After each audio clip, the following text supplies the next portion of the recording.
2024 లేదా 25లో డిగ్రీ లేదా బీటెక్ చదివారా? సాఫ్ట్‌వేర్ జాబ్ కోసం ఎదురు చూస్తున్నారా? అయితే కోడ్ జ్ఞాన్ 100 డేస్ కోర్సులో చేరండి. జాబ్ సాధించండి. సుమన్ టీవీ ప్రేక్షకులకి మీ నాగరఘు నమస్కారాలు.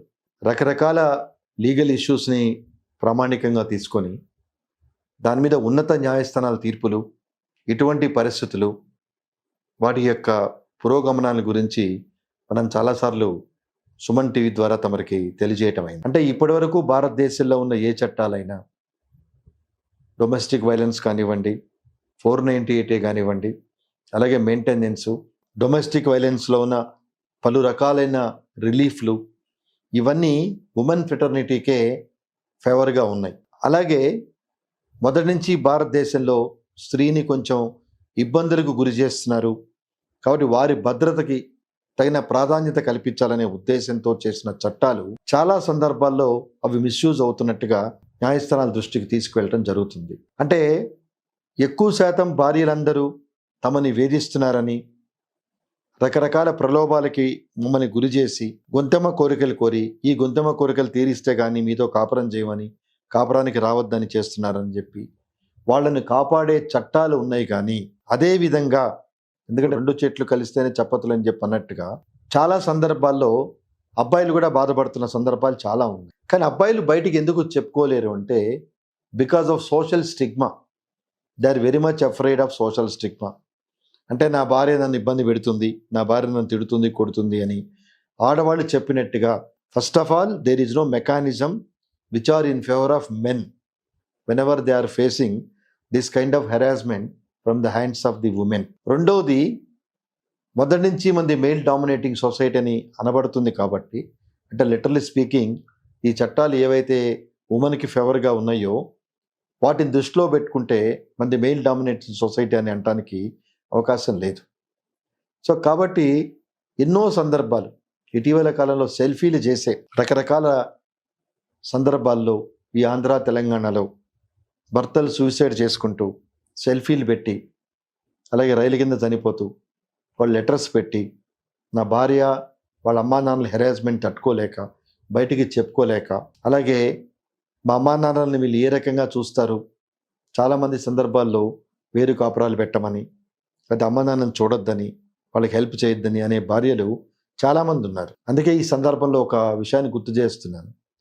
ఎప్పుడైతే భార్య భర్తని వేరు కాపురం పెట్టాలి అని ప్రోత్సహిస్తుందో that is itself is a cause for getting divorce under cruelty అని పలు సందర్భాల్లో ఉన్నత న్యాయస్థానం చెప్పడం జరిగింది. సర్వోన్నత న్యాయస్థానం అంటే తల్లిదండ్రులు పిల్లల్ని కానీ ఆడగాని మొగ్గాని వాళ్ళ అవసరమైన పరిస్థితుల్లో వీళ్ళు కాపాడుతారు, వాళ్ళ మంచి చెడు చూస్తారనే ఉద్దేశంతో అనేక రకాల కష్ట నష్టాలకు ఓర్చుకొని పిల్లల భవిష్యత్తు కోసం తాపత్రయపడుతున్న తల్లిదండ్రులకి వివాహం అయిన తర్వాత అంటే ఒక కొత్త పర్సన్ ఫ్యామిలీలో ఎంటర్ అయ్యి మొత్తం she's capable enough to change the entire scenario of the husband's family. అందుకే ఒక సామెత ఉంది, 25 ఏళ్ళు తల్లి కష్టపడి కొడుకుని ప్రయోజకుని చేస్తే 25 రోజుల్లో భార్య పెళ్ళైన తర్వాత అతన్ని అసమర్థునిగా చేస్తుందని చెప్పని చాలా సందర్భాల్లో చెప్పడం జరిగింది. చాలామంది కేసుల్లో ఇది ఫ్యాక్ట్ కూడా. అంటే ఈ సెల్ఫీ చేసి బెంగళూరు టెక్కి చనిపోయింది దేశవ్యాప్తంగా ఎందుకు చర్చకు దారి తీసిందంటే now this is the time. అలాగే అచిన్ గుప్తా కేసులో సుప్రీంకోర్టు చాలా ఉన్నతమైన మార్గదర్శకాలు ఇచ్చింది. అంటే పాత 498A ఐపీసీని కొత్త లేటెస్ట్ సెక్షన్ 85, 86 బిఎన్ఎస్ కింద దాన్ని రివ్యూ చేయమని చెప్పని కేంద్ర ప్రభుత్వాన్ని అడగటం జరిగింది.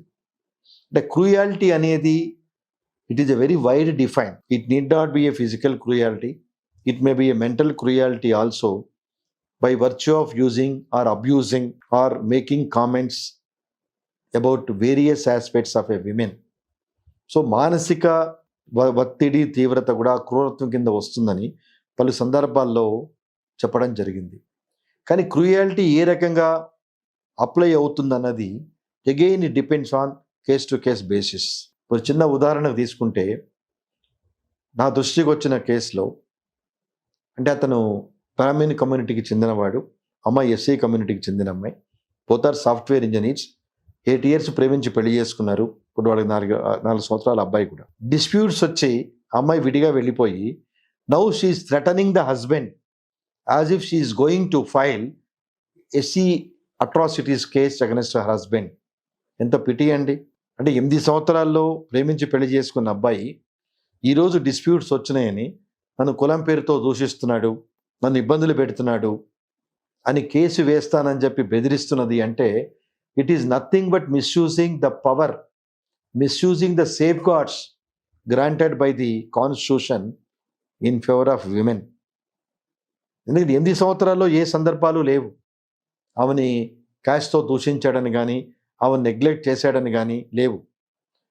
When she made a demand to set up a separate family by living her old age mother, ఎప్పుడైతే అబ్బాయి అమ్మని దూరంగా పెట్టి మన పాటికి మనం వేరు కాపురం పెడదామన్నాడో, ఇతను ఒక్కడే అబ్బాయి అవటంతో ఆ రిక్వెస్ట్ని ఎప్పుడైతే ఈ అబ్బాయి ఒప్పుకోలేదో పుట్టింటికి వెళ్ళిపోయి from there she is threatening unless and until you set up a separate family from your mother I'm going to file SC ST cases.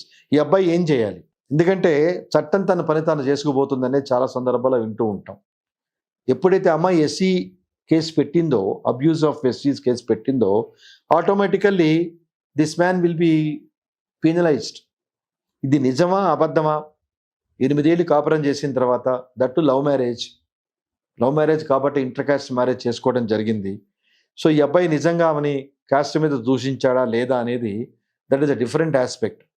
ఈ లోపల జరగాల్సిన డ్యామేజీ అబ్బాయికి జరిగిపోతుంది. ఇంకో విచిత్రం ఏంటంటే ఈ మధ్య కొన్ని ప్రైవేట్ కంపెనీస్ కూడా ఎప్పుడైతే ఈ అబ్బాయి మీద క్రిమినల్ కేసెస్ ఉంటున్నాయో, maybe by virtue of 498A, maybe by virtue of domestic violence, whatever it is, criminal కేసులు ఉండటం జరుగుతుందో కొన్ని సందర్భాల్లో కొన్ని కంపెనీలు నీ మీద కేసులు క్లోజ్ అయిన తర్వాతే we will continue your employment till such time it is very difficult to continue with this company అని చెప్పడం కూడా జరుగుతుంది. అంటే when the women is capable enough to ruin the life of husband on the pretext of various reasons or grievances, ultimately today the real sufferers are men. అంటే ఇక్కడ నాకు gender equality ఉందండి. ఈ కార్యక్రమం ద్వారా I'm not differentiating men and women, but విమెన్కి ఇచ్చిన safeguards, how they are going to misuse, how they are not going to కాదు, how they are misusing and how the husband and her parents and relatives are suffering అనేది రీసెంట్గా supreme court justice Nagarathna, justice Koteshwar Singh జడ్జిమెంట్లో దాన్ని సుదీర్ఘంగా తీర్పు ఇవ్వటం జరిగింది. అంటే all complaints filed under 498A, those that are not deserve for carrying out to the extent of trial. ఎందుకంటే ఒక క్రిమినల్ కేసు మన మీద వేశారు అంటే irrespect of gravity of the case we're on criminal records. So ఎప్పుడు మన పేరు కొట్టిన లేటెస్ట్ టెక్నాలజీ వల్ల మన పేరు కొట్టగానే మన మీద ఏం కేసులు ఉన్నాయి అనేది ఆటోమేటిక్ ఇన్ఫర్మేషన్ వచ్చేస్తుంది. సో ఎంప్లాయ్మెంట్లో కూడా ఒక కాలం ఉంది. Are you ever involved in criminal cases, have you ever involved in arrest, have you ever involved in cases అనేది కూడా రాయటం జరుగుతుంది. కానీ దౌర్భాగ్యమైన పరిస్థితి ఏంటంటే చట్టాలు ఇంత బలంగా ఉన్నా కూడా పోనీ వీళ్ళు 498A వేసి ప్రూవ్ చేయగలుగుతున్నారా? చాలా తక్కువ. The percentage very meagre. The success rate in 498A in favor of women is very meager. కానీ ఈ లేటెస్ట్గా వచ్చిన ఈ అతుల్ సింగ్ ఇష్యూస్లో ఎప్పుడైతే ఉన్నత న్యాయస్థానం 498A డొమెస్టిక్ వైలెన్స్ మిస్యూజ్ కాబడుతున్నది, the real sufferers are not only women, men also equally suffering from the hands of women అనేది రియలైజ్ అయిందో, centre considered public interest litigation filed by one of the advocates to consider this fact and circumstances stated in his letter by the person who committed suicide from Bangalore. Namaskaram.